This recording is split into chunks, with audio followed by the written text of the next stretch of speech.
The ivory envelope rested on the table like a strange object fallen from the sky, its golden seal seeming to pulse under the soft light filtering through the window. Eliza gazed at it, her fingers trembling, her heart beating so hard she could feel her pulse in her temples.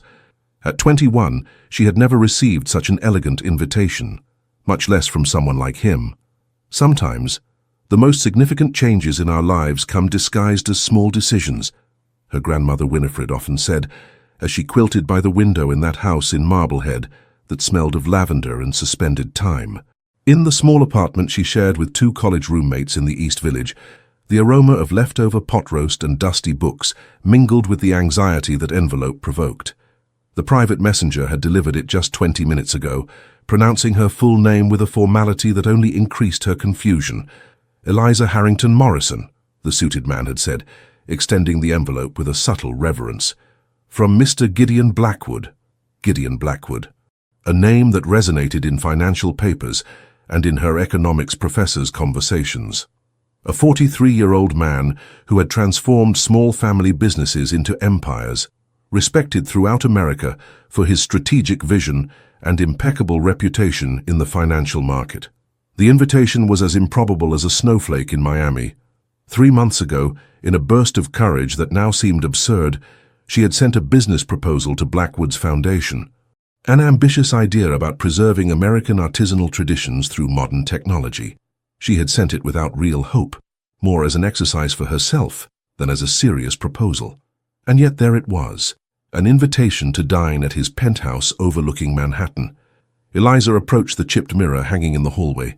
She observed her reflection critically, dark brown hair tied in a messy ponytail, large amber-colored eyes, cheeks flushed with emotion. She wore a worn university t-shirt and jeans that had seen better days. What did Gideon Blackwood see in her project? What did he see in her? Her grandmother had taught her to distrust unexpected miracles. Rich men don't help poor girls without wanting something in return, Winifred's voice echoed in her memory. But another part of her, the part that had taken her from Marblehead to New York against all odds, the part that kept her studying until dawn when the August heat turned her room into an oven, whispered that perhaps, just perhaps, her project was truly worth what she believed. She opened the envelope carefully as if it contained sand that might slip through her fingers. The elegant handwriting confirmed dinner for that very evening. She had only 5 hours to prepare, to decide, to face what could be the beginning of something extraordinary, or the confirmation of all her fears.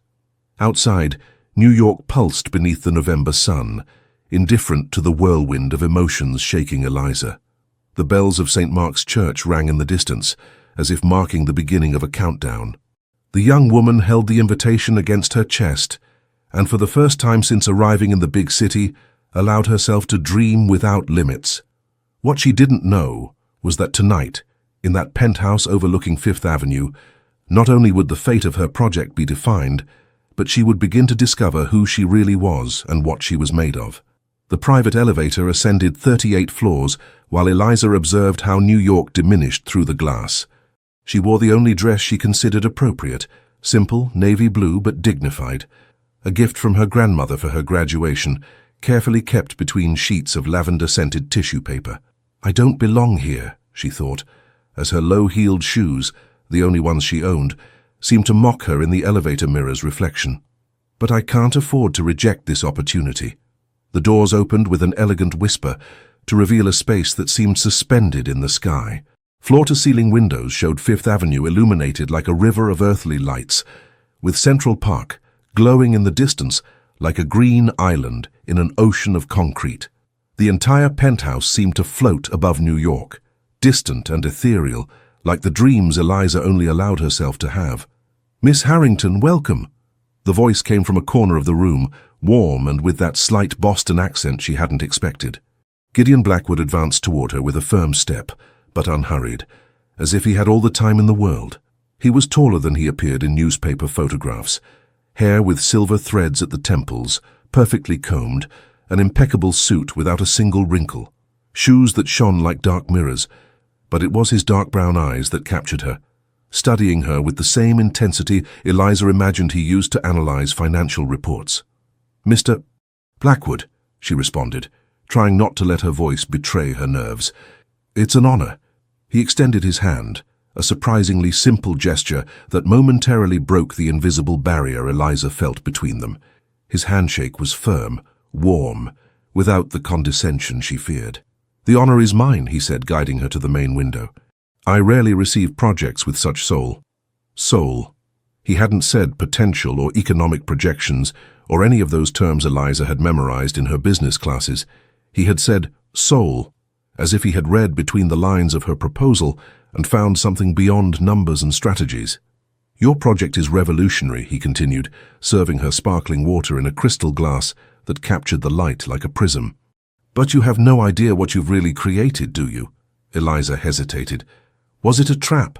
Should she defend her understanding of the project, or humbly admit that perhaps there were dimensions she hadn't considered? "I believe in preserving our artisanal traditions," she finally responded, opting for honesty. "But I recognize that my experience is limited." Gideon smiled for the first time, a gesture that transformed his face, sculpted by years of tough negotiations, into something surprisingly accessible. He went to a minimalist dark wood desk and returned with his laptop. "Let me show you something." What followed left Eliza breathless. Gideon had conducted market analyses she could never have financed. Projections, feasibility studies, connections between different American artisanal traditions that her inexperience had prevented her from seeing. Her project, which she thought was just a way to preserve Charleston quilting through a digital platform, actually had the potential to revolutionize the entire American artisanal production chain. The quilters of Charleston, the potters of Santa Fe, the Amish furniture makers, they're all disappearing because they can't compete with mass production, he explained, as he navigated through graphs and interactive maps. But your platform could create a network that would preserve these traditions and make them economically viable. As he spoke, Eliza felt her vision expanding, as if someone had opened a door in her mind to possibilities she had never considered. It was intoxicating and terrifying at the same time. "Why me?" she finally asked, the question that had been burning inside her since receiving the envelope. "There are people with more experience, with more resources." Gideon closed his laptop and looked at her directly, with an intensity that made her hold her breath. "I need someone passionate to lead this," he said, his eyes shining with excitement that seemed genuine. "But you'll have to trust me. The path won't be what you imagine." Outside, New York's lights twinkled like fallen stars. Inside the penthouse, Eliza felt she was on the edge of an invisible precipice. Every fiber of her being raised in Marblehead screamed at her to be wary, to thank him for dinner and return to her apartment in the East Village, to the safety of the known. But when Gideon extended his hand again to seal an agreement that would change her life, Eliza remembered the words her grandmother had said when she left for New York. "Fear is the toll we pay for our dreams." She took his hand. She didn't know then that she was signing not just a business agreement, but the beginning of a personal transformation that would take her to places in her heart she had never imagined exploring. The small office in Brooklyn's Dumbo neighborhood wasn't luxurious, but it had character. Exposed brick walls, large windows overlooking the weekend market where artisans sold their creations, and the perpetual aroma of freshly ground coffee wafting up from the ground floor cafe. Eliza still couldn't believe this space was hers, at least temporarily. 3 weeks had passed since that dinner in the penthouse. 3 weeks of vertigo, of nighttime doubts, of jumbled explanations to her roommates who didn't understand why she had abandoned her part-time bookstore job. 3 weeks in which Gideon had kept his word, providing her with a workspace and initial contacts, but without offering immediate money. "Numbers in spreadsheets are just abstractions," he had told her during their second meeting, this time in a small cafe in Greenwich Village, far from the imposing penthouse. "The hands that create are real." And today Eliza would experience the truth of those words. Agatha Summers, an 80-year-old master quilter from Charleston, was waiting seated in one of the office's wooden chairs. Her gnarled hands rested on a worn bag from which colorful threads peeked out. Her face, marked by wrinkles as deep as Carolina ravines, showed a mixture of distrust and curiosity. Beside her, 6 more women, all over 60, all with hands marked by decades of quilting, watched her as one looks at a strange specimen. "So you're the New York girl who wants us to use computers," said Agatha, without preamble, her voice as rough as untreated linen. Eliza felt the floor tremble beneath her feet. These women represented centuries of tradition, techniques passed down from mothers to daughters since time immemorial. Their quilts adorned museums, historic houses, government buildings, and here she was, 21 years old, pretending to revolutionize their world. "Not exactly," she replied, remembering Gideon's advice. "Don't sell change. Show preservation. I want your hands, your wisdom to reach more people."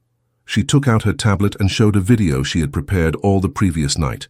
In it, a young woman was seen learning to quilt by following on-screen instructions, but getting frustrated, giving up. Then, the same young woman watching videos of master quilters, becoming inspired, persevering. "Your techniques are disappearing because young people don't have access to teachers like you," Eliza explained, feeling her voice gaining firmness as she spoke. "But if we record your teachings, if we document each stitch, each secret, you could inspire generations not yet born." Agatha narrowed her eyes, skeptical. "You want to end our tradition," she accused, clutching her bag as if it contained treasures someone wanted to steal. "These gadgets," she pointed disparagingly at the tablet, "have no soul." "You're right," agreed Eliza, surprising them all. "These devices have no soul, but they are windows. And through them, the world can see the beauty you create." She took a breath, knowing that what she would say next would define the success or failure of the project. "Miss Agatha, my grandmother Winifred is also a quilter. She taught me when I was a child, but I never had her patience, her skilled hands. I'm clumsy with the needle, but I understand the value of what you do. I don't want machines to replace artisans. I want technology to serve tradition, not the opposite." Something changed in Agatha's face, a flash almost imperceptible of recognition. "Show me your grandmother," she said, in a tone that admitted no reply. Eliza took out her phone and showed a photograph of Winifred in her Marblehead house, quilting by the window, with the colonial houses as a backdrop. "I know this style of quilting," murmured Agatha, leaning in to see better. "It's from New England, but has influences from the Maritimes. Your grandmother has good hands." The other women approached, now curious. One of them, Henrietta, with thick glasses and a perfectly arranged grey bun, pointed to the photograph. "My mother knew this style. She said the women of Marblehead made quilts with patterns that told stories of the sea." Eliza nodded, surprised. Her grandmother had always insisted on incorporating nautical themes into her quilts. "Look, child," Agatha finally said, straightening with difficulty, "I don't know anything about computers or internets, but I know that when I close my eyes forever, I'll take with me patterns that no one else knows. And that's not right." A deep silence fell, like that which precedes great decisions. "We'll do a test," announced the old woman. "1 month. You'll come to Charleston, live like us, learn. And afterward, if you still believe in your project, we'll talk about those videos." It wasn't what Eliza had planned. There was no budget for a month in Charleston, away from New York, the project, the potential investors Gideon was contacting. But looking at those time-marked faces, she understood there was no other way. "I accept," she said, extending her hand to Agatha. The old woman ignored the formal gesture, and instead took Eliza's face between her rough hands, studying her as one who evaluates the quality of a fabric. "You have the eyes of someone who sees beauty in the old," she said finally. "That's rare in young people today." When the artisans left, Eliza called Gideon, preparing to announce the change of plans. To her surprise, he laughed softly on the other end of the line. "Excellent," he said. "I expected no less from Agatha. It's the perfect test. While you're in Charleston, my legal team will prepare all the documents for when you return." "But a month—" "Eliza," he interrupted, with that paternal tone he sometimes used, "never lose the ground beneath your feet. Numbers in spreadsheets are just abstractions. The hands that create are real." He was repeating his own words, reminding her of the essence of the project. Eliza looked through the window at the market, where life bubbled in colors and sounds. "All right," she finally said. "I'll go to Charleston."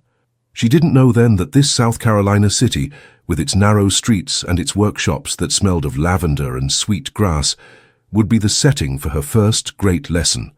That sometimes, to advance, one must return to one's origins. Charleston in July was an oven of stone and tradition. The steep streets reverberated under a relentless sun that melted even the shadows. Tourists appeared only at sunset, when the heat gave a respite, to buy quilts and souvenirs in the Market Street shops that offered diluted versions of local art. The real treasures were hidden in cool, dark back rooms, where elderly hands continued to create wonders with needle and thread. Eliza had been living in Agatha's house for 3 weeks, an old 2-story construction with an interior courtyard, where pots of red geraniums competed with quilting frames for every inch of space. She slept in a small room with a window overlooking a garden of tomatoes and basil. The bed, covered with hand-quilted sheets, featuring an intricate design of birds and wildflowers, reminded her every night of the value of what she was trying to preserve. The first weeks had been a physical and emotional challenge. She rose at dawn when the city still slept, to help Agatha with household chores. Then came hours of silent observation, sitting with the quilters in the communal workshop, where 8 women worked together on projects that sometimes took months to complete. Eliza had arrived with her tablet and laptop, tools that now lay forgotten in her room. Agatha had been clear. First the hands, then the machines. And so her urban fingers, accustomed to keyboards and touchscreens, bled with needle pricks, stained with natural dyes, learned the difference between a simple running stitch and the intricate Carolina star pattern that gave name to a type of quilt. Each night she fell exhausted onto that bed with its quilted sheets, her fingers throbbing, her mind full of terms she had never heard: appliqué, batting, binding, English paper piecing. One afternoon, as she attempted for the 10th time a floral motif that refused to yield to her efforts, Eliza felt tears of frustration gathering in her eyes. Agatha, who always seemed to have a sixth sense for these moments, sat beside her in the courtyard where the shade of a century-old magnolia offered refuge from the heat. "Do you know why I asked you to come?" asked the old woman, her hands never still, always working on some quilt. "To test me," replied Eliza, trying to disguise her frustration. "To see if I truly value what I want to preserve." Agatha shook her head, her white bun perfectly arranged despite the suffocating heat. "So you understand what can't be digitized?" She took the quilting hoop from Eliza's hands and examined it with a critical eye. "This quilt is full of mistakes," she said bluntly, "but it has something no machine can replicate." "What?" asked Eliza, disconcerted. "The mark of your emotions here." She pointed to a place where the stitches were uneven. "You were frustrated. Here," she indicated another section. "You were thinking of something else, perhaps that New York businessman who sends you messages every day." Eliza blushed. It was true that Gideon wrote to her daily, not to control her progress, but to share small advances in the project. Established contacts, possible collaborations, new ideas, brief but encouraging messages that kept the vision of the project alive. "And here," continued Agatha, pointing to a small section where the quilting was surprisingly harmonious, "you found the rhythm. Your heart and your hands worked together." The old woman returned the hoop to Eliza and looked at her intensely. "Your project has merit, child. But if you only think of platforms and markets, you'll lose the essence. These quilts tell stories. When a woman quilts for months on a wedding gift, she places in it her hopes, her fears, her desires. When a mother quilts for a child who's far away, she sews into each stitch her love and her absence."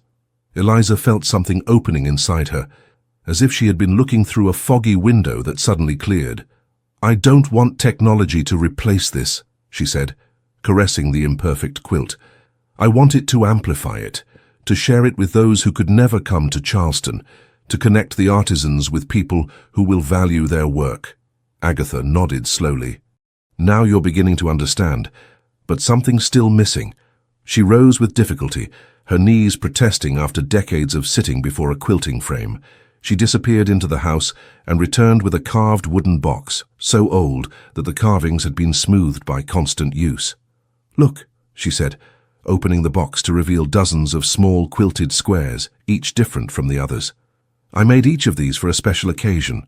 Weddings, christenings, funerals. Each one tells a story." Eliza picked one up delicately.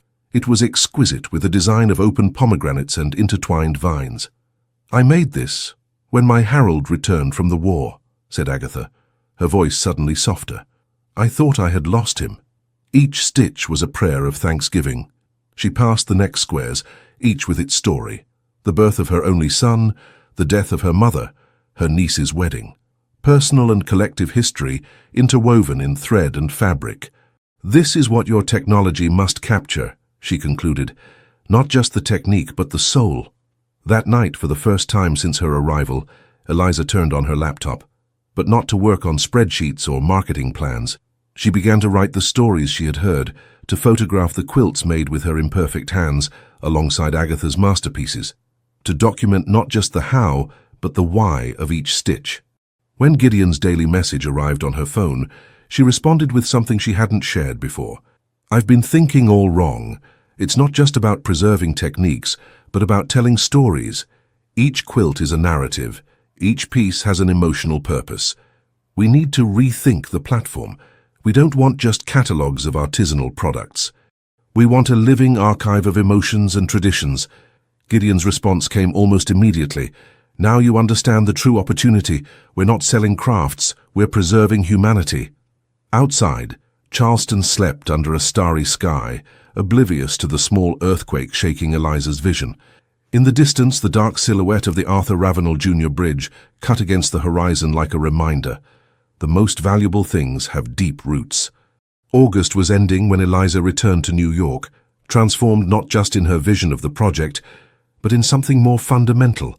Her hands, now calloused in unusual places from needle and thread, bore the marks of a month of total immersion in the world she wanted to preserve. Her skin, tanned by the relentless Carolina sun, contrasted with the pale memory of the young woman who had departed from the big city. But the most significant change wasn't visible.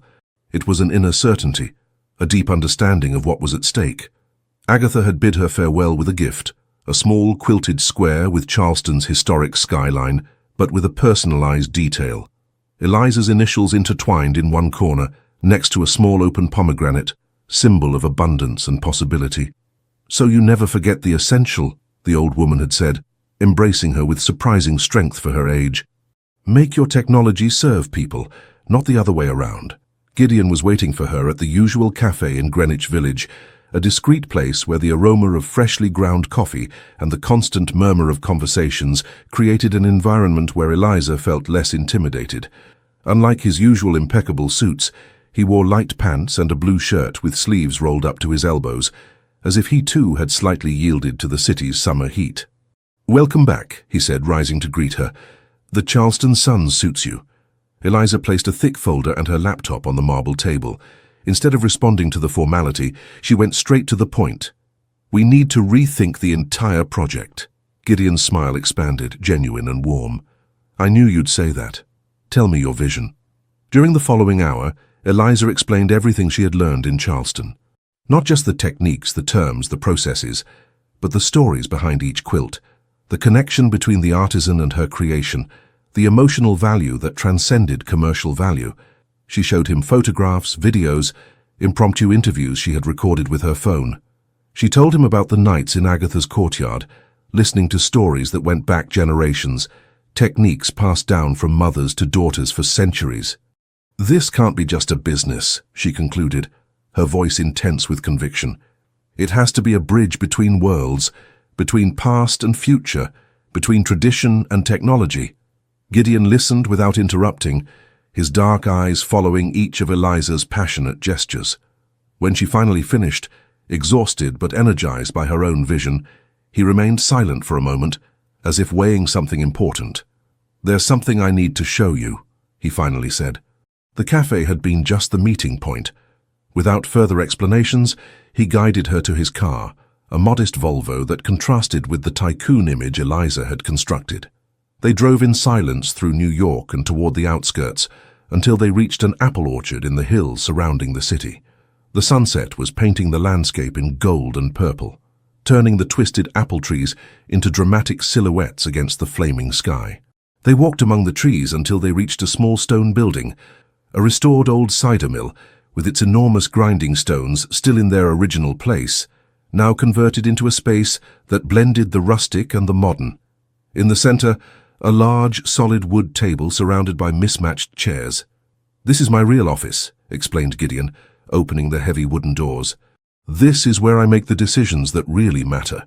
Inside, the walls were covered with photographs, maps, diagrams, newspaper clippings. As she approached, Eliza discovered that they all showed cultural preservation projects, restorations of traditional fishing techniques in Maine, pottery schools in nearly deserted Native American communities, recovery of heirloom crop varieties in Appalachia. "I don't understand," said Eliza, turning slowly to absorb all the visual information. "These aren't commercial projects." "Not all values are measured in dollars," replied Gideon, lighting a lantern that bathed the room in warm light. "I built my personal fortune in my first 30 years. I've dedicated the last 13 to this, preserving what really matters." He sat in one of the mismatched chairs and invited Eliza to do the same. "Your project fits perfectly into this mission," he continued. "But I need to know if you're prepared for the real path, not the one you imagined at the beginning." "What real path?" she asked, confused but intrigued. "One where success isn't measured in expansion or quick profits. One where each decision weighs the impact on artisan communities. One that requires patience, because cultural preservation is a marathon, not a sprint." Eliza felt she was at a crossroads. The project she had originally conceived promised quick success, recognition, perhaps even personal fortune. What Gideon proposed was something different, a deeper commitment, less visible, but more significant results. "Why me?" she asked again, the same question she had asked that first night in the penthouse. "Why entrust something so important to someone without experience?" Gideon stood and approached a particular photograph, a young man, perhaps Eliza's age, fishing with traditional nets in what appeared to be the coast of Maine. "Because I recognize the look," he said simply. "The same one I had at your age before I strayed down paths that took me away from what's essential. The same one artisans have when they talk about their craft." He turned to look at her directly. "Money without structure is like building on quicksand. First you need to decide, do you want to build a business or a legacy?" The sun was setting, tinting the orchard in bluish shadows. Through the window, New York glowed in the distance like a sea of artificial lights, tempting and distant. Eliza thought of Agatha, of her gnarled hands creating beauty day after day without seeking fame or recognition. She thought of her grandmother Winifred, who had sacrificed so much so she could study. She thought of the young people of her generation, disconnected from their roots, seeking meaning on screens that showed others' lives. "I want to build a bridge," she finally said, "between what we were and what we can be." Gideon nodded as if he had just confirmed something he already knew. "Then let's begin for real. And the first real lesson is this: true revolutions never follow the path we imagine at the beginning." In that moment, as twilight gave way to night over the orchard, Eliza made a decision that would alter the course of her life. A decision that would lead her down unpredictable paths, full of challenges that would test not just her vision, but her very essence. Autumn arrived in New York with treacherous winds that tore the last leaves from the trees in Central Park and dragged papers and hopes alike.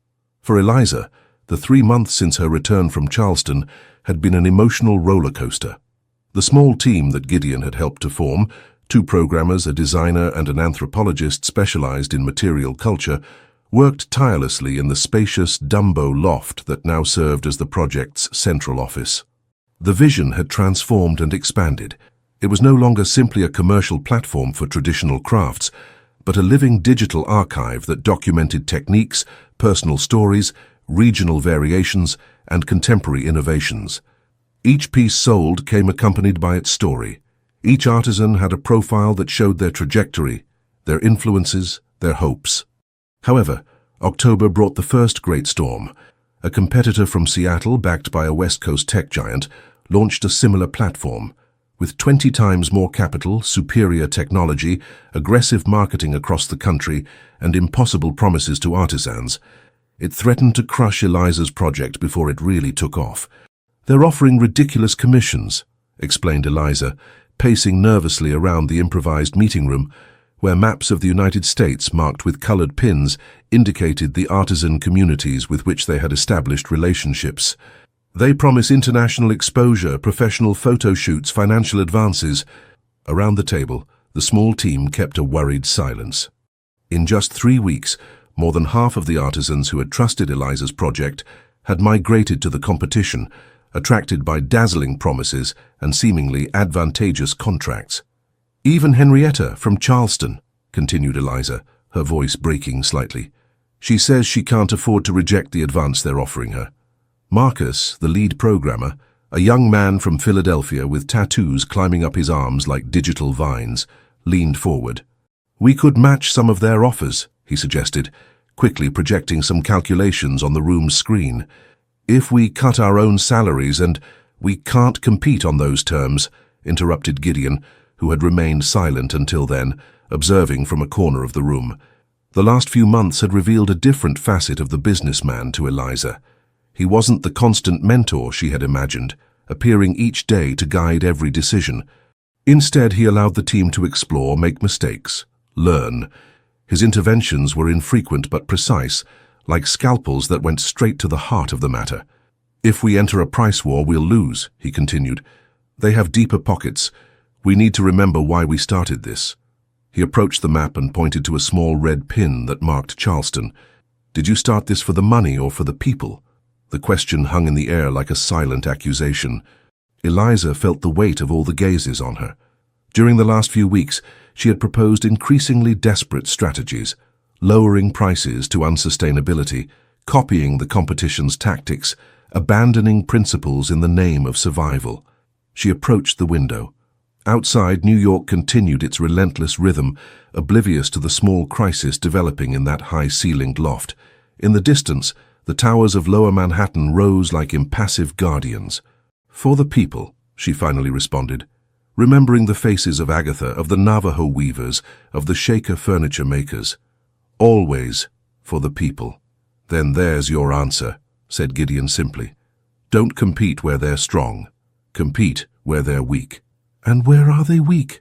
asked Eleanor, the anthropologist, a 40-year-old woman with prematurely grey hair and eyes that had seen too many traditions die.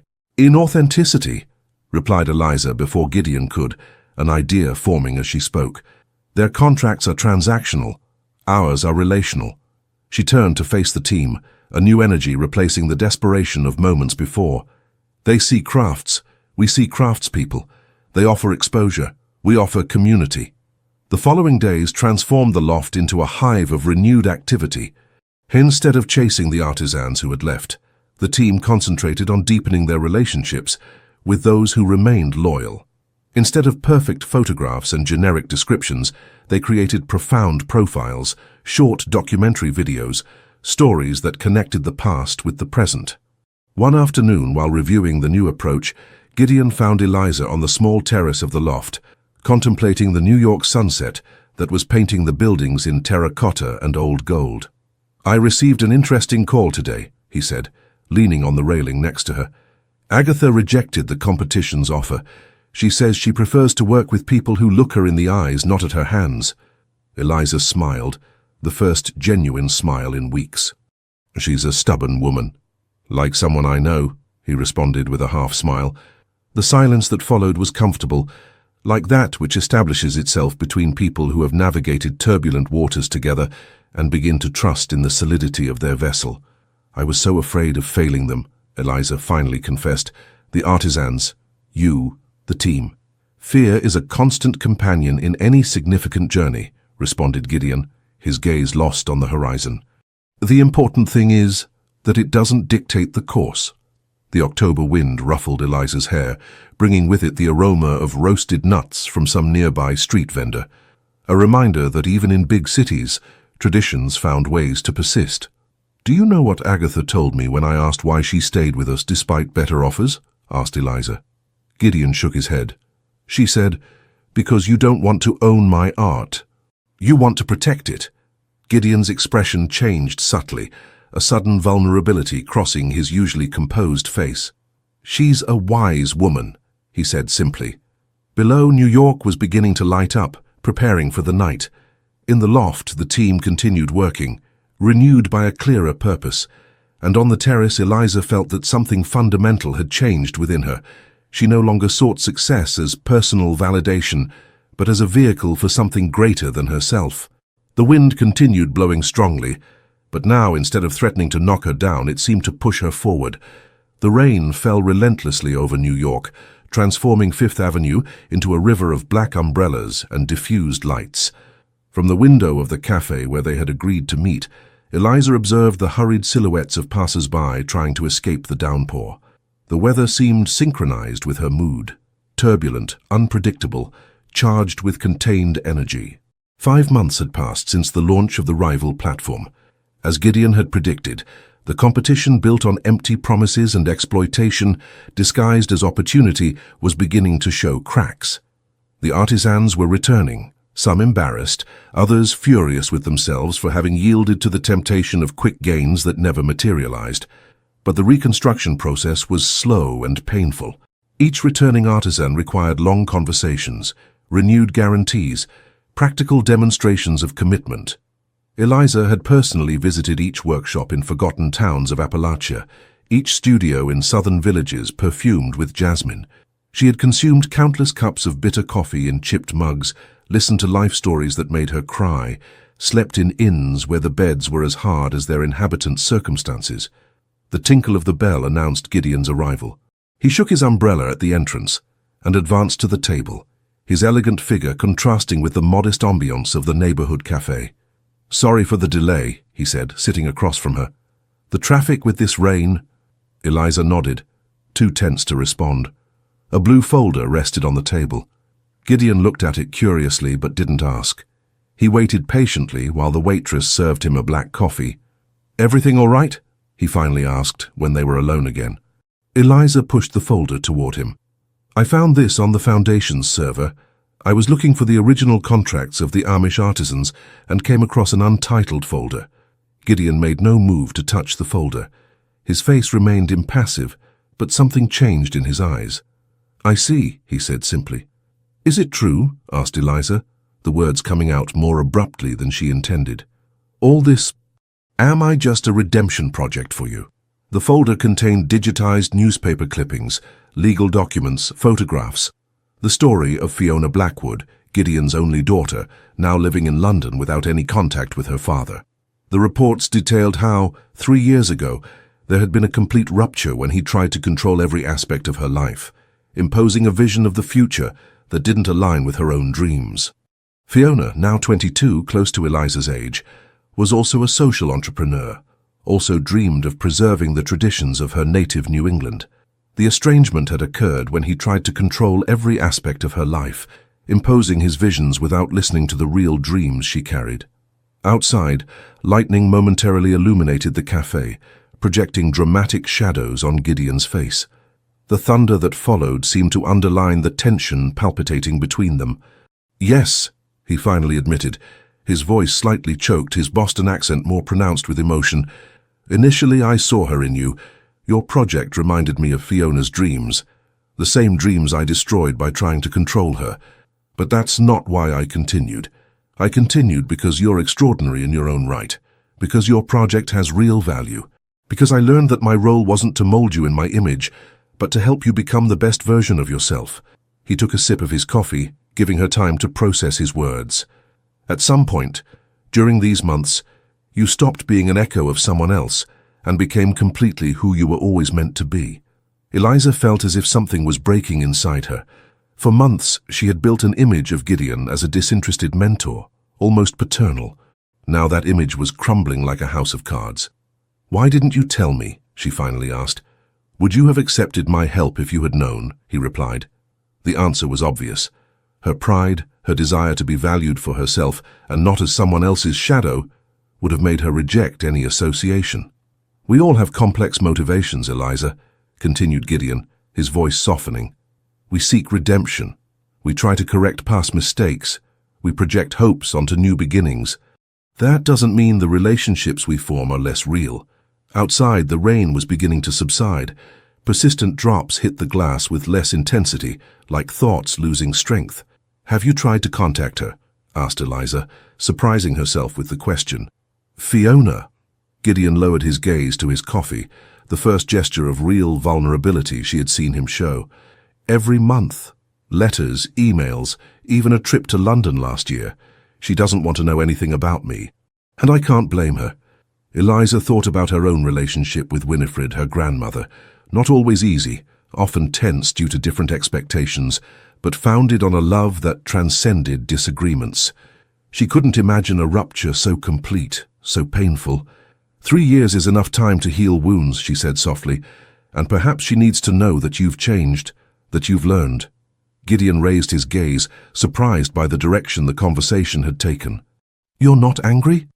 I'm processing, she responded honestly. But the initial motivations don't invalidate what we've built together. What matters are the actions, the results, the respect we've developed. A silence settled between them, but different from the previous one. Not charged with tension, but with possibilities like the air after a storm. The project is working, Gideon, continued Eliza, returning to safer ground. The artisans are returning. The community is growing. The sales are modest but consistent. He nodded, allowing the change of subject. And all thanks to your vision, he said, to your ability to connect with people at a level I never could. To our vision, she corrected. And to your investment, your contacts, your experience. The rain had completely ceased. A tentative ray of sun filtered between the clouds, creating golden reflections in the street puddles. Where does this leave us? Asked Gideon. Eliza thought about the months that had passed, the path traveled since that first meeting in the penthouse.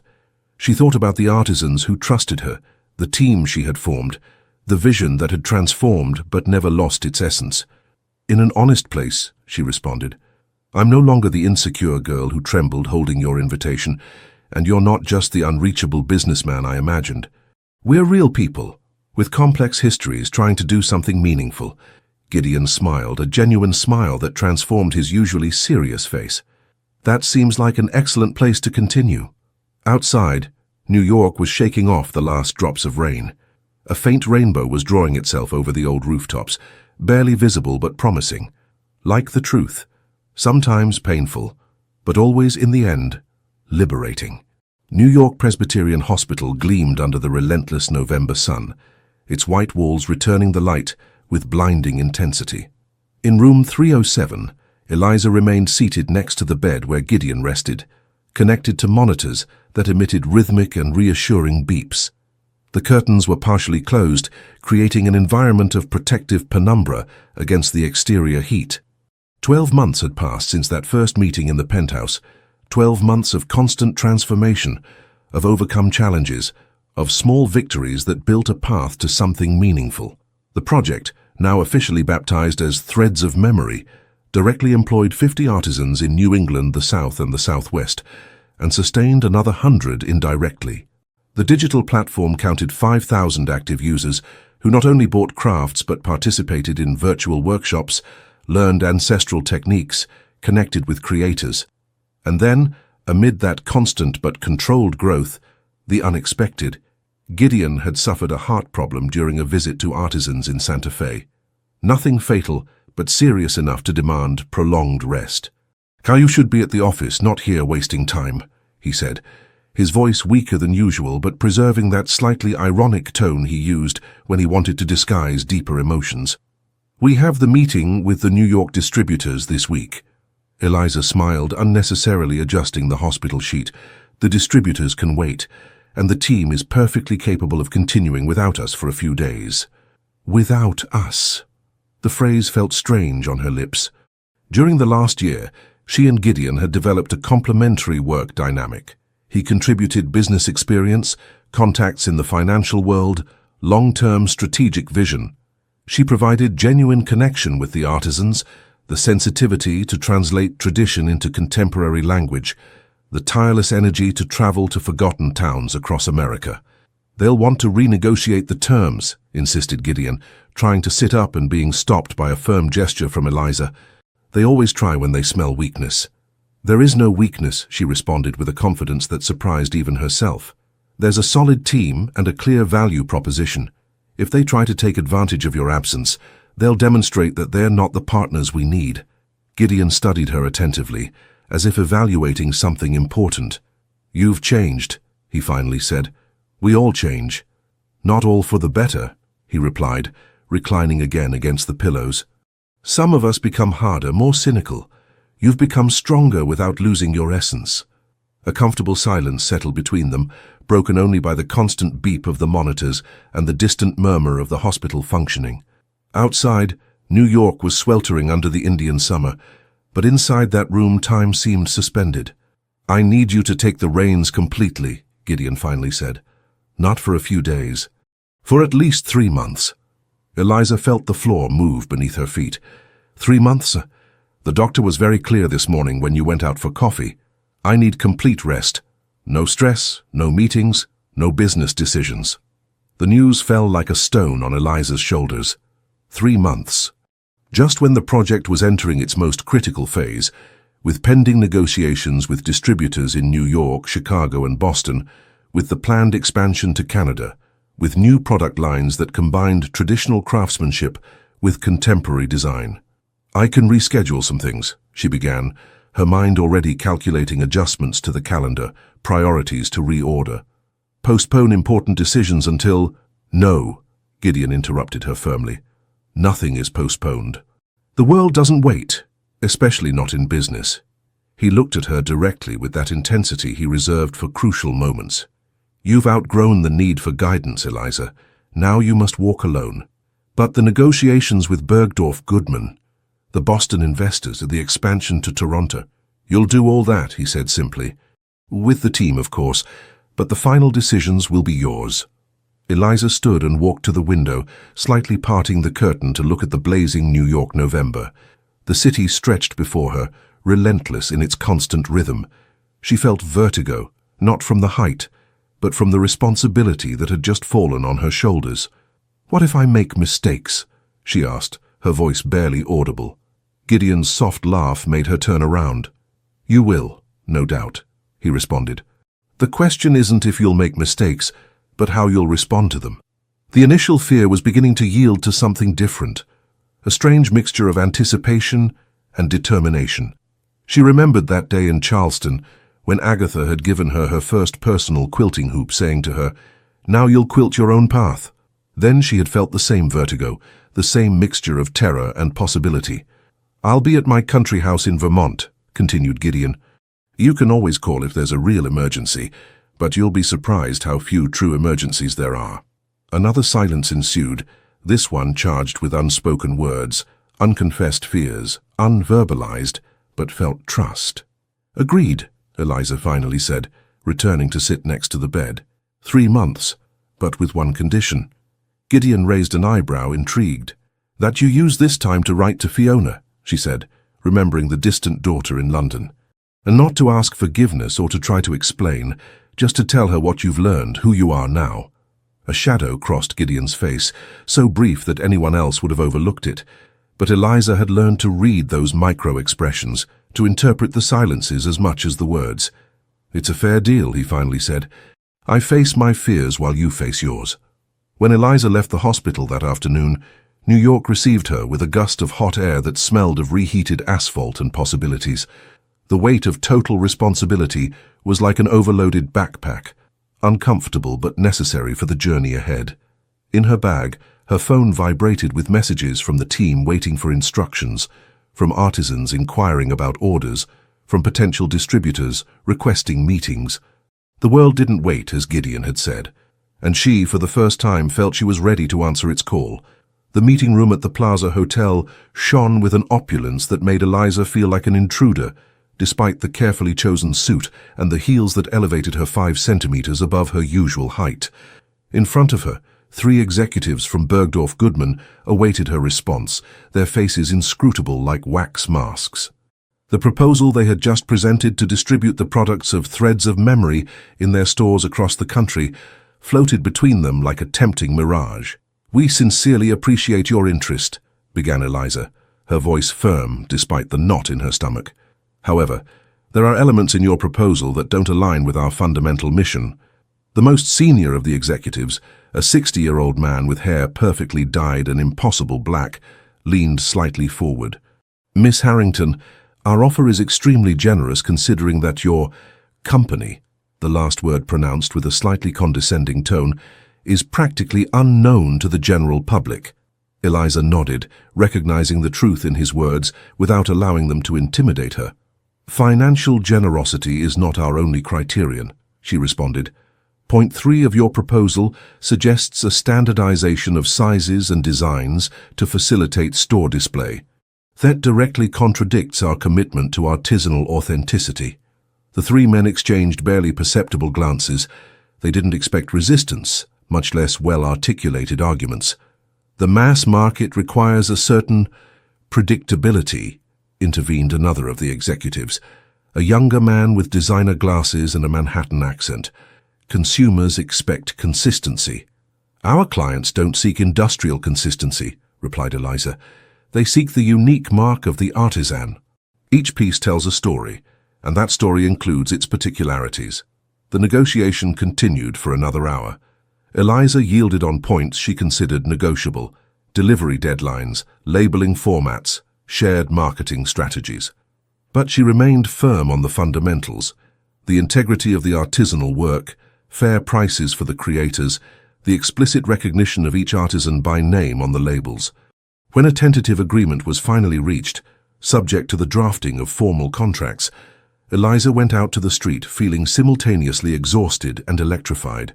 The New York December received her with a golden light that bathed Central Park, transforming the snow-covered landscape into liquid gold for a magical instant. Her phone vibrated with a message from Eleanor, the team's anthropologist. "How did it go? We're all waiting for news." Eliza smiled. She wanted to share the success, the adrenaline of having defended her principles against one of the giants of American retail. But something stopped her. A strange loneliness she hadn't anticipated, the awareness that, in the end, the ultimate responsibility had fallen exclusively on her shoulders. Instead of responding to the message, she walked to Central Park, needing space and silence to process what had happened. She found a bench facing the lake, where the late afternoon painted the water in copper and purple tones. Around her, New Yorkers and tourists enjoyed the winter mildness, oblivious to the emotional storm agitating her interior. 2 months had passed since Gideon's hospitalization. 2 months of constant decisions, of sleepless nights reviewing contracts, of lightning trips to remote towns to keep alive the connection with the artisans. 2 months in which she had discovered an inner strength she didn't know she possessed, but also a loneliness she hadn't foreseen. Her phone vibrated again, this time with a message from Marcus, the programmer. The platform surpassed 10,000 registered users today. Boom. Another victory she should celebrate, another achievement that should fill her with satisfaction, and yet the question persisted. For whom was she really building all this? When the sun finally set behind the century-old trees of the park, Eliza found herself dialing a number she had promised not to use except in real emergencies. "It's not an emergency," she said, as soon as Gideon answered from his retreat in Vermont. "I just needed—" She stopped, not knowing exactly what she needed. Advice? Validation? Simply a familiar voice that understood the pressure she felt. "So I know," he responded simply, his voice transmitting understanding without need for further explanation. "The loneliness of leadership. No one warns you about it." Eliza released the breath she didn't know she was holding. "We closed with Bergdorf Goodman, on our terms mostly, and the platform surpassed 10,000 users. Congratulations," he said, with genuine pride in his voice. "I expected no less." A silence followed, but not an uncomfortable one. It was the silence of two people who didn't need to fill spaces with unnecessary words. "Sometimes I wonder for whom I'm doing all this," Eliza finally confessed. "In the beginning it was so clear, for the artisans, to preserve disappearing traditions. But now, there are moments when it seems I'm building something whose purpose I no longer completely understand." "It's normal," responded Gideon after a pause. "When we create something meaningful, there comes a point when the creation takes on a life of its own. It's no longer just yours or mine. It belongs to the world." Eliza observed the first stars appearing in the New York sky, diffused by light pollution, but persistent in their brightness. "How do you handle it?" she asked. "This sensation of being simultaneously connected with everyone and completely alone." Gideon's soft laugh surprised her. "Anyone who tells you they've resolved that paradox is lying, Eliza. You learn to live with it, to find balance, to value both the responsibility and the freedom it entails." From somewhere in the park came music, perhaps a street violinist or some improvised event. The notes floated in the air like fragmented thoughts. "I wrote to Fiona," Gideon added unexpectedly, "as you suggested. Without expectations, just to tell her who I've become, what I've learned." Eliza felt a wave of affection for this man, who, despite his success and position, remained vulnerable, continued trying to repair what was broken. Did she respond? Not yet. Perhaps she never will. But for the first time, that's okay. I did what I needed to do without expecting immediate results. The lesson didn't go unnoticed by Eliza. Sometimes the value is in the action itself, not in its visible consequences. In 2 weeks I returned to New York, continued Gideon. The doctors are satisfied with my recovery. Eliza felt a contradictory mixture of relief and disappointment. Part of her yearned to share again the weight of decisions, to count on his experience and vision. Another part had discovered the intoxicating taste of total autonomy. Things have changed, she said, expressing aloud a thought that had accompanied her for weeks. I've changed. I was counting on that, he responded, and Eliza could imagine his smile on the other end of the line. You've outgrown the need for guidance. Now we're collaborators. The word settled inside her with a sensation of justice, of closing one cycle and opening another. Collaborators. Not mentor and apprentice, not boss and employee. Two visionaries working side by side. When she finally returned to the loft in Dumbo, where the team awaited her to celebrate the good news, Eliza did so with firm step and lighter heart. The loneliness of leadership would still be there, but now she recognized it not as a burden, but as the necessary space where her own decisions flourished. Outside, New York glowed with 1,000 lights like fallen stars, reminding her that even in the darkest night, one is never truly alone. The small pottery workshop in Santa Fe smelled of damp earth and centuries of tradition. The wheels spun hypnotically, while experienced hands transformed amorphous masses of clay into delicate pieces that seemed to breathe with their own life. Eliza observed the process from a corner, conscious of the privilege of witnessing an art that dated back to the native peoples who had brought these techniques to New Mexico more than 1,000 years ago. Prudence Whitehawk, a 65-year-old potter with strong knotty hands but the most delicate touch, had allowed her to document her process for the educational section of the platform.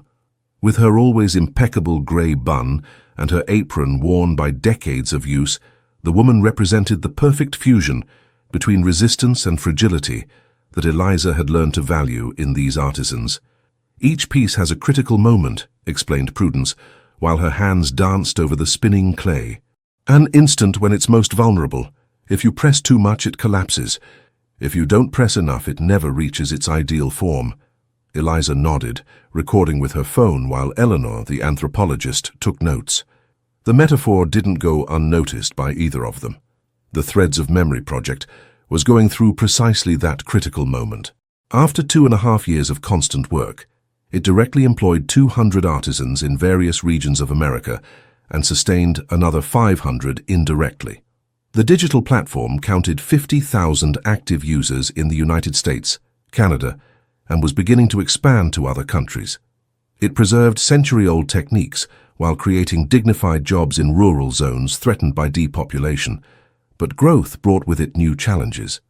Boston investors had recently proposed a significant capital injection that would allow faster expansion, but with questionable ethical compromises related to partial production in Asia. Bergdorf Goodman was pressuring for greater volume, which implied sacrificing part of the individuality of the pieces. And within the team itself, tensions were arising about the future direction. Remain as a boutique project centered on quality, or aspire to become a global reference for cultural preservation. See this crack? Asked Prudence, pointing to an almost imperceptible imperfection on the edge of the vase she had just finished. Many would consider it a defect. I see it as a testimony to the process. It shows that this piece was created by human hands, not machines. She turned off the wheel and carefully lifted the vase, a delicate object with thin walls decorated with a geometric pattern that seemed to tell ancient stories. In Japan, intervened Eleanor, adjusting her thick-framed glasses, they have a philosophy called wabi-sabi that precisely celebrates the beauty of imperfection, of the transitory. Prudence smiled, revealing small but perfectly cared-for teeth. I don't need foreign philosophies to know what my hands have taught me in 50 years, that fragility and strength coexist, that the imperfect has its own value. As the potter carefully carried her creation to the kiln, Eliza felt something crystallizing inside her, a sudden clarity about the decisions she faced. That same afternoon, on the return flight to New York, she shared her thoughts with Eleanor. "We're going to reject the offer from the Boston investors," she said, watching how the southwestern landscape gradually gave way to the midwestern plains. "Their terms sacrifice too much of what makes us unique." Eleanor studied her over her glasses. "You know that Nathan and Marcus are enthusiastic about this capital injection," she responded, referring to the financial director and the programmer. "They argue that we could use those resources to better protect the most threatened traditions." "The end doesn't justify any means," replied Eliza. "If we start compromising our values for growth, where do we draw the line?" The conversation continued during the trip, addressing the different dilemmas they faced. By the time they reached JFK, they had outlined an alternative plan: slower but sustainable growth, partially financed by a line of contemporary products designed in direct collaboration with the artisans, combining ancestral techniques with modern aesthetics. The Dumbo loft was unusually quiet when Eliza arrived. The team had finished their workday, except for Gideon, who was reviewing documents next to the large window overlooking the East River, now illuminated by streetlights that created pools of golden light on the pavement.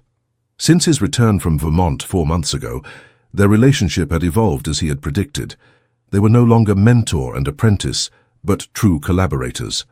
He contributed experience and connections with business people from New York and Chicago. She brought innovation and genuine connection with the artisan communities. The age difference, which initially seemed like an abyss, had transformed into a bridge between generations and perspectives. "How was Santa Fe?" he asked, looking up from his documents. Eliza dropped her travel bag and collapsed onto the sofa across from him. "Revealing," she responded. "We're going to reject the Boston offer." She expected arguments against financial analyses, reminders about expansion opportunities. Instead, Gideon simply nodded. "I'm glad to hear that," he said, surprising her. "I never liked their terms, but you needed to reach your own conclusion." Eliza leaned forward, intrigued by his reaction. "You're not going to ask me why? You're not going to question the financial rationality of rejecting an investment of this caliber?" Gideon smiled, that rare but genuine smile that completely transformed his face. "What for?" "I already know you've considered all the angles. I trust your judgment." The words settled between them with a specific, significant weight. "I trust your judgment." It wasn't a casual compliment. It was the final recognition of a complete evolution. Eliza stood and approached the map of the United States that covered an entire wall of the loft, where colored pins marked each artisan community with which they worked. She passed her fingers over them, feeling an almost tactile connection with each workshop, each creator. "You know what Prudence told me today? That each piece has a critical moment, a point of maximum vulnerability where its destiny is defined." She turned to Gideon, who was observing her attentively. "I think we're at that moment as an organization. We could expand rapidly, become something bigger but less authentic, or we could accept our limitations, our cracks, and grow in a way that honors what we truly are." Gideon put down his documents and approached the map, stopping beside her. "Pueblo pottery has survived more than 1,000 years because each generation valued authenticity above scale," he said. "I believe you're making the right decision, even if it's the most difficult." Outside, New York vibrated with its characteristic nocturnal energy. Inside, in that loft with high ceilings and maps on the walls, two people contemplated a future they were building not from unbridled ambition, but from respect for the fragile, the authentic, the imperfectly human. "There will be consequences," warned Eliza. "Nathan will probably resign." He was very much in favor of this investment. "Important decisions always have consequences," responded Gideon.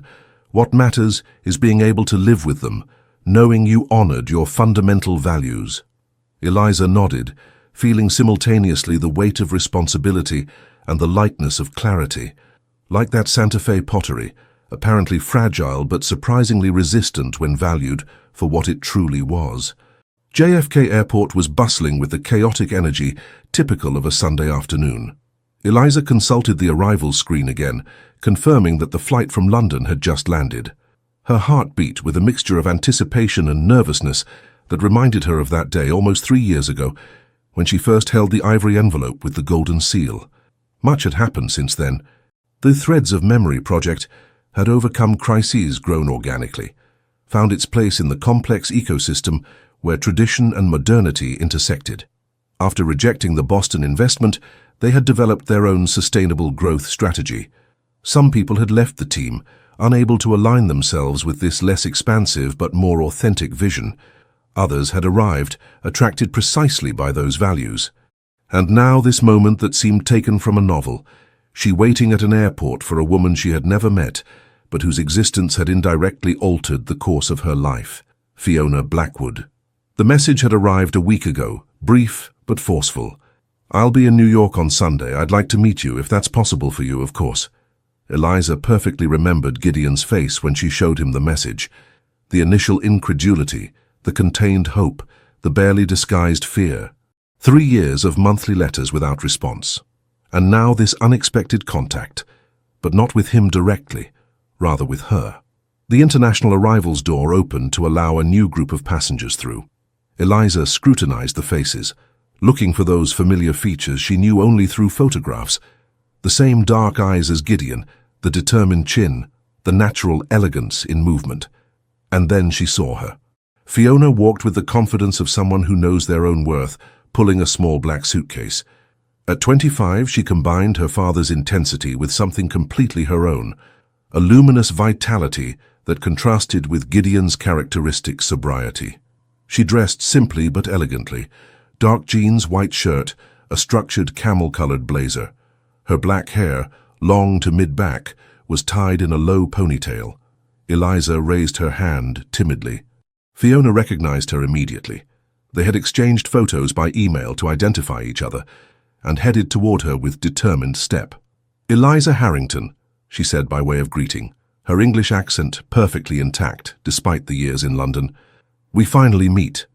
They embraced briefly, with that combination of warmth and reserve that characterizes first encounters between people who know too much and too little about each other simultaneously. "How was your flight?" asked Eliza, instinctively taking the suitcase to help her. "Endless," replied Fiona with a tired smile. "But it gave me time to think, and I think I needed that." As they headed toward the exit, Eliza felt the strangeness of the situation. This woman, barely 4 years older than her, shared her passion for cultural preservation, had also built meaningful projects, had also had to fight to be recognized for her own merits. And yet, their lives had taken such different paths. "Does he know I'm here?" asked Fiona as they waited for a taxi. The direct question, without preamble, immediately reminded Eliza of Gideon. The same incisive clarity, the same rejection of wasting time with unnecessary preliminaries. "Yes," she responded with equal frankness, "but he'll respect your space. He won't do anything you don't explicitly ask for." Fiona nodded, an almost imperceptible gesture that contained years of complex emotions. "Thank you for this," she said, looking directly at Eliza. "For receiving me, for serving as a bridge. I know it's an awkward position." "You don't owe me thanks," replied Eliza, as they finally boarded a taxi. "In a way, I owe you more than you imagine." The trip to the small boutique hotel in Greenwich Village, where Fiona would stay, proceeded with a conversation that flowed surprisingly naturally. They talked about London, about the cultural preservation projects that Fiona directed in the UK for rural communities, about New York, and how it had changed in the years she had been away. They carefully avoided the central theme, the elephant in the room they both knew they would eventually have to address. After leaving the luggage at the hotel, Fiona expressed her desire to walk, to reconnect with New York on foot, as she had always done. They walked tree-lined streets, passed by the illuminated Washington Square Arch at nightfall, stopped briefly in Union Square where groups of tourists photographed the park. It was in front of the New York Public Library, that century-old establishment that had housed American literary treasures for generations, where Fiona finally addressed the topic. "My father's letters," she said, as they observed the building from the opposite sidewalk. "I read them all." Eliza waited, aware that this was a moment to listen, not to speak. "At first, I kept them unopened," continued Fiona. "Then I began to read them and seal them again, pretending I'd never seen them. Finally, I stopped pretending, at least with myself. A light spring breeze stirred the fallen leaves at their feet, creating small golden and coppery whirlwinds on the asphalt. What surprised me wasn't his apologies, she continued, her gaze fixed on some indeterminate point of the New York horizon. It was the stories he shared, about you, about the project, about the artisans, about how he was learning to guide without controlling, to trust instead of directing. She turned to Eliza, her dark eyes bright beneath the light of the recently lit street lamps. In each letter, I could see how he was changing, or perhaps returning to who he really was before success and power transformed him. Eliza nodded, remembering her own evolution alongside Gideon, the path from initial intimidation to genuine collaboration. All people have the capacity to change, she said simply. Some find motivation to do so, others don't. Fiona smiled, a smile that reminded Eliza so much of her father's that she felt a jolt of recognition. You were part of that motivation, she replied, perhaps without knowing it. You gave him the opportunity to do things differently this time. They walked in silence for a stretch, each absorbed in her own thoughts. New York unfolded before them like an old book, whose pages opened revealing interconnected stories, lives that crossed in significant patterns. Do you want to see him? Eliza finally asked, direct but gentle. Fiona breathed deeply, like someone preparing to submerge in deep waters. Tomorrow, she responded. I need one more night, to be sure of what I want to say, of what I'm ready to hear. They continued their walk until they reached a small restaurant on a side street, one of those authentically New York places where the noise of animated conversations spilled onto the sidewalk and the aroma of traditional dishes perfumed the night air. During dinner, the conversation flowed to lighter territories. Fiona spoke about her project to document traditional textile techniques in rural England. Eliza shared anecdotes about the quilters of Charleston, the potters of Santa Fe. They discovered shared passions, parallel experiences, complementary visions. It's strange, commented Fiona as they shared a dessert of apple pie. In another life, in other circumstances, I believe we would have been natural friends. Perhaps we still can be, replied Eliza. Not despite history, but including it as part of who we are. When they finally said goodbye in front of the hotel, the hug was longer, more genuine than at the airport. They were no longer two strangers connected by a third person, but two women who had found mutual resonances. I'll tell him we'll meet tomorrow at 11, said Eliza, in the orchard. It's a special place for him. Fiona nodded, a mixture of determination and vulnerability on her face. Thank you for being the bridge, she said again. Not everyone would have accepted that role. As she returned to her apartment, Eliza reflected on the unexpected turns her life had taken since that ivory envelope, how her search for professional validation had transformed into something much deeper, how her insecurities had gradually converted into strengths, how she had learned that the most important bridges aren't those we cross, but those we build for others. New York glowed under barely visible stars, a city of invisible but powerful connections, like the threads that united past and present in the Charleston quilts. The apple orchard gleamed under the golden mid-morning light, each green leaf shining as if it contained fragments of moon. Eliza waited next to the restored old cider mill, observing Gideon, who walked restlessly among the century-old trees. She had never seen him like this, his usual composure replaced by a nervous energy that made him seem simultaneously younger and more vulnerable. What if she doesn't come? He asked for the third time in the last hour, consulting his watch. She'll come, replied Eliza, with a certainty she didn't know exactly where came from. She needs this as much as you do. As if invoked by her words, Fiona's figure appeared on the entrance path. She walked with determination, though Eliza could detect a certain tension in the way her hands clutched her bag. Gideon stopped in his tracks, as if he had seen a ghost. In a way, it was precisely that, the ghost of a relationship that had died and now threatened or promised to resurrect in unpredictable ways. Eliza took a step back, aware that her role as bridge had concluded, that what would follow was a sacred space that didn't belong to her. I'll be in the village, she said softly to Gideon, briefly squeezing his arm. Take all the time you need. He nodded, unable to articulate words, his eyes fixed on the approaching figure. Eliza walked toward Fiona, meeting her halfway along the path. He's very nervous, she said simply. I think it's the first time I've seen him like this. Fiona sketched a tense smile. That makes two of us, she responded, unnecessarily adjusting her blazer. Thank you for arranging this. They embraced briefly, a gesture that already felt natural between them despite the short time shared. Then Eliza continued her path toward the small village visible in the distance, leaving behind the orchard where father and daughter were reuniting after 3 years of distance and silence. The village of Hudson Falls was a collection of houses painted in vibrant colors around a square with cherry trees and a small golden stone church. The kind of place where time seemed to flow at a different rhythm, where older women sat in low chairs at their doorways, quilting or simply observing the passing of hours with the wisdom of those who have seen too much to hurry. Eliza sat on the terrace of the only cafe in the square, ordered a latte and took out her notebook. She had pending work, contracts to review, ideas for expansion to Canada to document. But her mind refused to concentrate, returning again and again to the orchard, imagining the conversation that would be developing among those century-old trees. 3 hours later, her phone vibrated with a message from Gideon. "Can you come back? We want to talk to you." The "we" made her heart skip a beat. She asked for the check and set out on the return path, her thoughts a whirlwind of possibilities. She found them sitting in the shade of a particularly old and twisted apple tree, on a blanket spread on the ground. Between them, remnants of an improvised picnic: bread, cheese, olives, a half-consumed bottle of wine. The atmosphere was different, as if the air itself had changed density, color. "Eliza!" Gideon called to her, gesturing for her to join them. "Come, sit with us." She sat on the edge of the blanket, forming a triangle with them. She noticed that both their eyes were slightly reddened, but their faces showed a serenity that contrasted with the tension of hours before.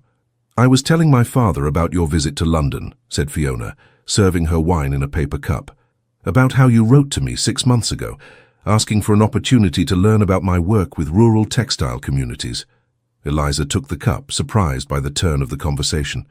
It was true.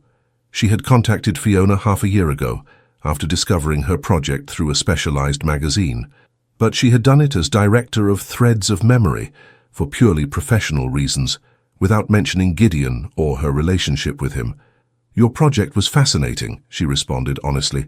"The techniques you're documenting, the approach of digital preservation combined with in-person training, it completely resonated with our philosophy." "What you didn't tell me," continued Fiona, with a smile that mixed astuteness and appreciation, "is that you worked with my father. I found out later, investigating you. I didn't want that to influence your decision to talk to me," explained Eliza.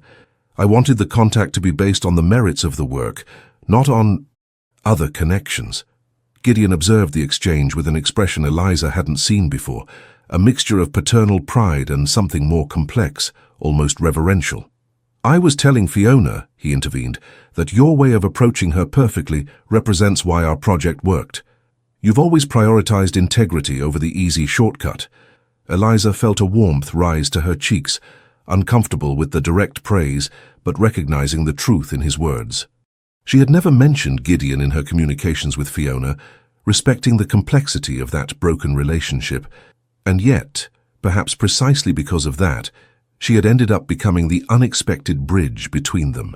"We've been talking about possibilities," said Fiona, serving herself more wine, "about how the projects in the United States and the United Kingdom could complement each other, about how we could create an international network of cultural preservation, and about how you should lead it," added Gideon, looking directly at Eliza. The proposal floated in the orchard air, like one of those green leaves shining under the midday sun, suspended between earth and sky. "Me?"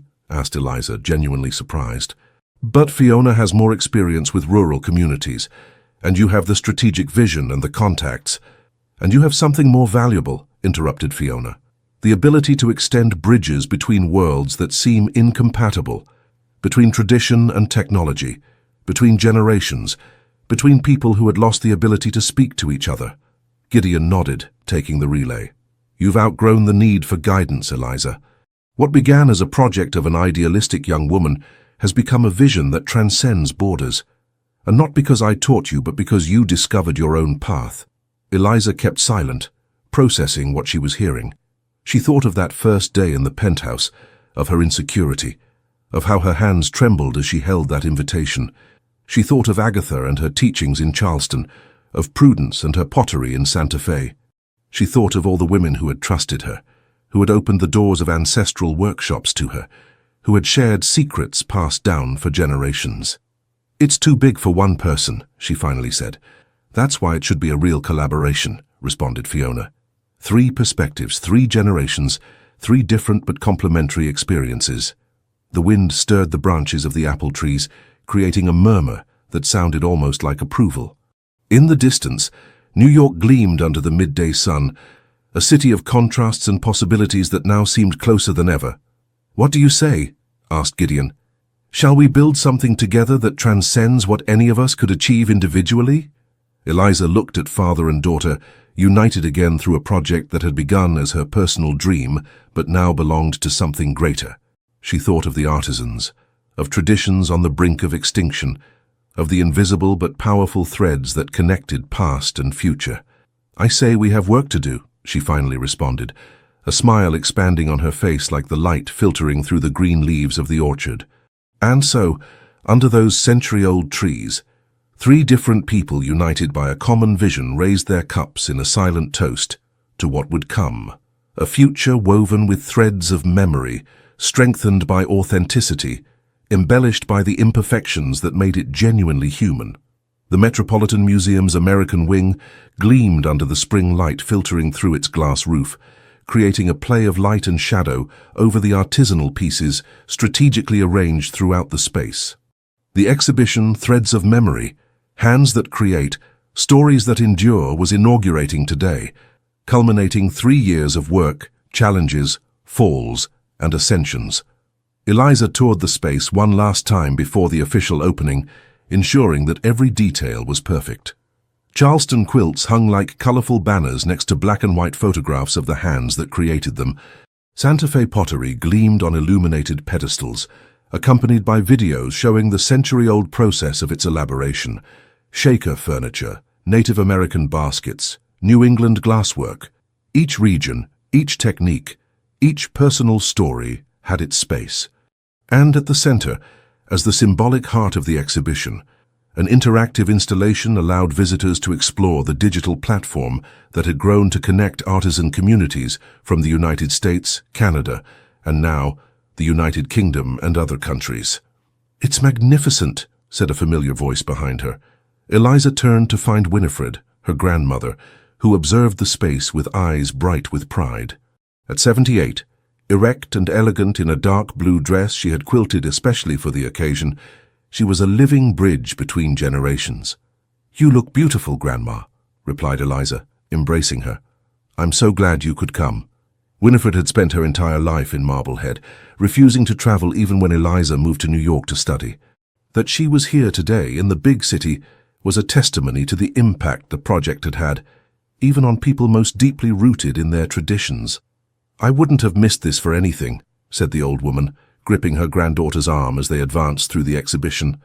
"I always knew you'd do something extraordinary, though I never imagined it would be preserving the old."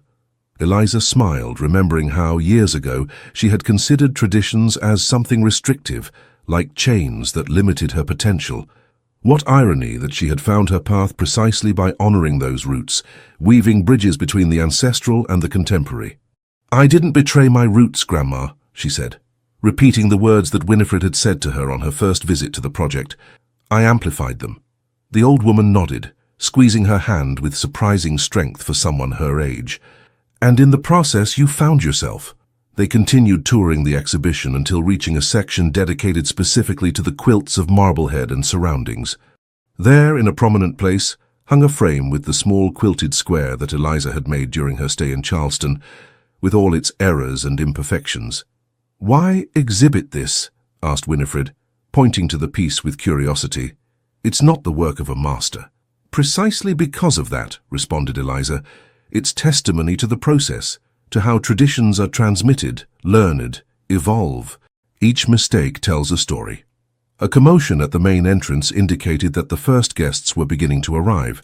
The exhibition wouldn't open to the general public until the following day, but tonight was for the people who had made the project possible, Artisans, collaborators, sponsors, specialized media. Gideon and Fiona entered together. Their relationship gradually rebuilt during the last 6 months. It wasn't perfect, too many deep wounds to heal completely, but it was authentic, honest in its imperfection, like those quilts that Agatha valued precisely for their small irregularities. Agatha herself arrived shortly after, accompanied by 3 generations of Charleston quilters. The old woman, now approaching 90 but still erect and lucid, had traveled especially for the occasion. Her presence caused a stir among the attendees. She was a living legend, one of the last masters who knew almost extinct techniques. Eliza observed everything from a corner, overwhelmed by the culmination of so much effort. She remembered that first day in the Dumbo loft, with a team of just 5 people, and a dream that seemed impossibly ambitious. Now, Threads of Memory directly employed 250 artisans and supported another 700 indirectly. The digital platform counted 100,000 active users on 3 continents. But more important than the numbers was the real impact on concrete lives. Towns that had reversed their depopulation thanks to the return of young apprentices, ancestral techniques documented for posterity, artisans who received fair compensation for their work. "You should be proud," said Eleanor, the anthropologist, approaching with 2 glasses of champagne. "This is extraordinary." Eliza accepted the glass but shook her head. "It's not my achievement," she responded. "It's the result of hundreds of people working together for something greater than any one of us." "Always so modest," intervened Marcus, the tattooed programmer who had been with the project from the beginning. "Someone had to have the initial vision. Someone had to insist when it seemed impossible."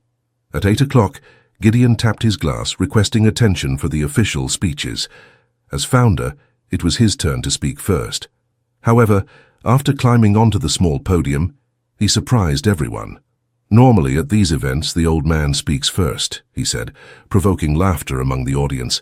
"But tonight it's not about traditional hierarchies, but about new forms of collaboration. So I'll yield my place to who really made all this possible, Eliza Harrington Morrison." Spontaneous applause filled the American wing, while Eliza, surprised and blushing, made her way to the podium.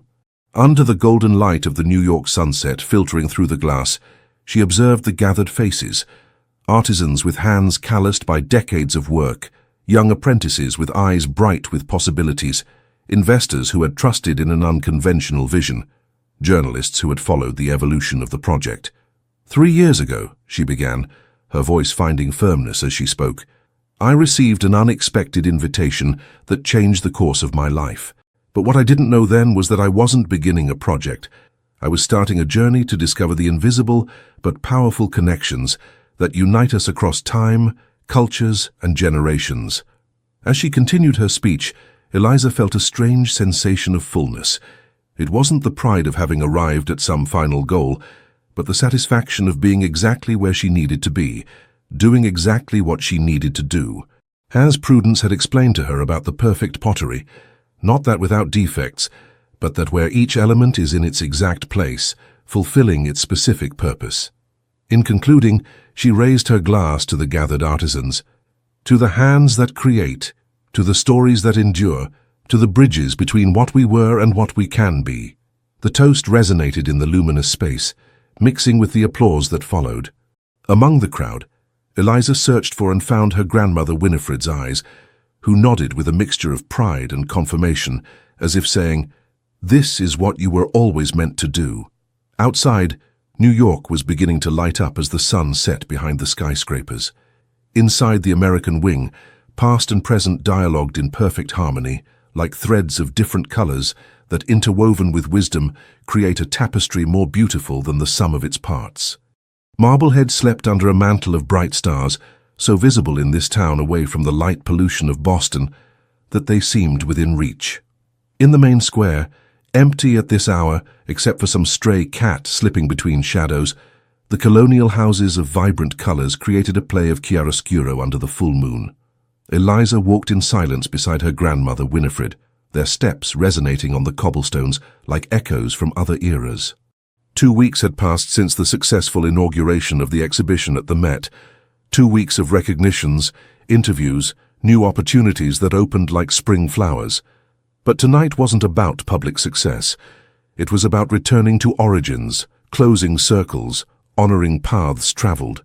"I brought you here for the first time when you barely knew how to walk," said Winifred, pointing to the square with a gesture that encompassed the colorful houses, the church that presided over the space, the cobblestone slopes. "You would sit there under that blue window and observe the women quilting while I sold medicinal herbs." Eliza smiled, the memory diffuse but present like a watercolor in her memory. The smell of lemon balm and rosemary, the rhythmic sound of needles, the warmth of the sun filtered through colonial rooftops. "I never imagined those afternoons would plant the seed of what I am now," she responded, taking her grandmother's arm with gentleness. They continued their nocturnal walk, leaving the square to take a steep path that led to the outskirts of town. The November night was warm, but not suffocating, perfumed with jasmine and honeysuckle that grew wild between the colorful walls. Their destination was a special place, an old maple solitaire that grew at the top of a hill overlooking the ocean. The wishing tree, as the locals called it, was a giant twisted by centuries of winds and suns, with a trunk so wide that 3 people were needed to embrace it. The local tradition, kept alive through generations, was to visit the tree at significant moments in life to hang a small symbolic object from its branches that represented a wish, a promise, a thanksgiving. Eliza had hung her first object at 7 years old, a small circular quilt with her initial clumsily executed with childish fingers. At 18, before leaving for New York, she had added a miniature book made of felt, symbol of the knowledge she hoped to acquire. Now at 24, she was returning with something new to add to the century-old branches. "You've changed," commented Winifred as they climbed the hill, the moon illuminating their path. "Not just externally. There's something different in your eyes, in your way of moving through the world." "I found my place," responded Eliza simply. "Not where I expected, but where I needed to be." The maple appeared before them, majestic under the silver light, its branches extended like arms giving welcome. Hundreds of small objects hung from them, pieces of fabric, miniatures, ribbons, each representing dreams and promises of generations of Marblehead residents. Eliza approached with reverence, seeking and finding her own past contributions. The childish quilt faded by years of weather, the felt book now discolored but intact. From her pocket she extracted what she had brought tonight, a small quilting frame in miniature, perfectly functional, that contained a fragment of quilt with an interwoven pattern that combined techniques from different American regions. Within the design, almost imperceptible to those who didn't know to look for them, were the initials of all the people who had been fundamental in her journey: Winifred, Agatha, Gideon, Fiona, Eleanor, Marcus, Prudence. "It's beautiful," said Winifred, observing the piece with expert eye. "I see Charleston influence in the star patterns, but there's also something of our Marblehead style in the borders. And techniques from the Amish, from Santa Fe, even some innovations we developed with young designers," confirmed Eliza. "It's a map of connections, of bridges extended."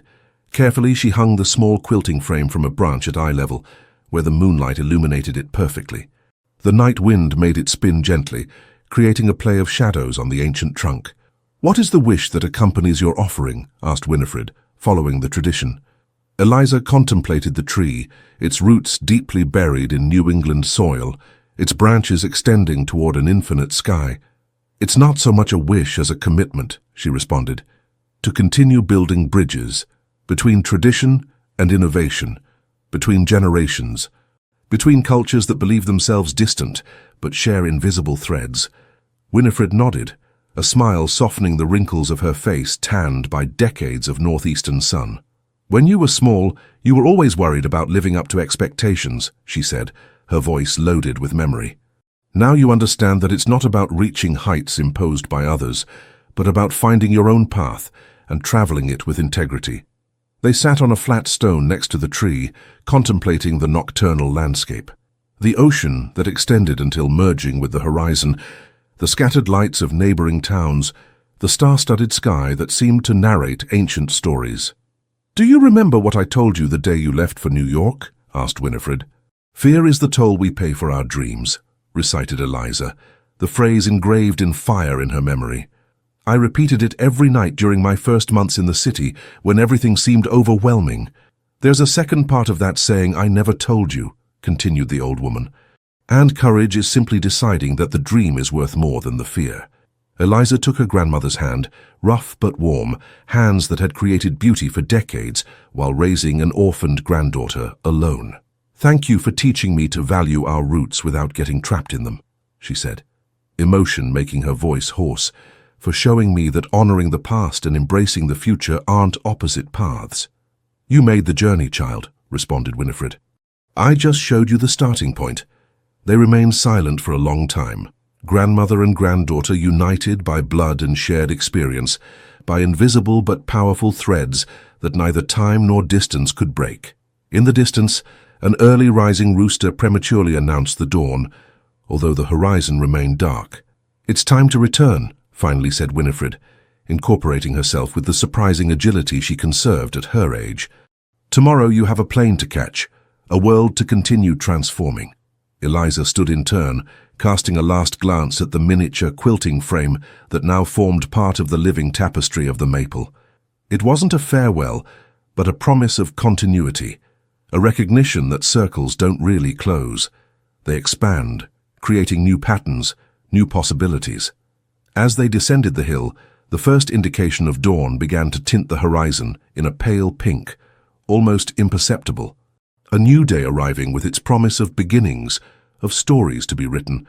"The true journey," said Eliza, more to herself than to her grandmother, "doesn't consist of discovering new lands, but of seeing with new eyes." Winifred smiled, recognizing the wisdom her granddaughter had acquired along her own path. "And in recognizing that we never travel alone," added the old woman, "we carry with us the voices, the hands, the hearts of those who preceded us and those who walk beside us." Marblehead was beginning to awaken around them, shutters opening, the aroma of freshly baked bread escaping from the bakery, a delivery truck advancing slowly through the narrow streets. Daily life in its simplicity and its profound beauty. Eliza breathed deeply, filling her lungs with natal air, preparing to return to New York, to threads of memory, to the challenges and joys that awaited her. But she would carry with her this night, this moment, the ancestral wisdom of a town that had taught her that roots are not chains that bind, but sources that nourish growth. Upon reaching her grandmother's house, a traditional construction with red hibiscus at the windows and an interior courtyard where aromatic herbs grew in profusion, Eliza paused a moment to contemplate the dawn that was already tinting the sky in golden and rosy tones. "Each dawn is a new opportunity to weave our own story," said Winifred, as if reading her thoughts. "With imperfect stitches, with sometimes tangled threads, but always with the possibility of creating beauty." Eliza nodded, her heart full of gratitude for the path traveled and anticipation for what still stretched before her. A path she no longer feared, but embraced with the confidence of one who has discovered her own strength, her own worth, her own capacity to extend bridges between seemingly distant worlds. And so, as the sun emerged completely over the New England horizon, illuminating colonial rooftops and the vast blue expanse of the Atlantic, Eliza understood that her true legacy wouldn't be the exhibitions, the awards, or the recognition, but the invisible thread she had helped to weave, between past and future, between tradition and innovation, between hearts beating to the same rhythm, though separated by time and distance. Like those Charleston quilts that Agatha treasured, where each stitch tells a story, where each color contributes meaning, where each imperfection reminds of the essential humanity of the Creator.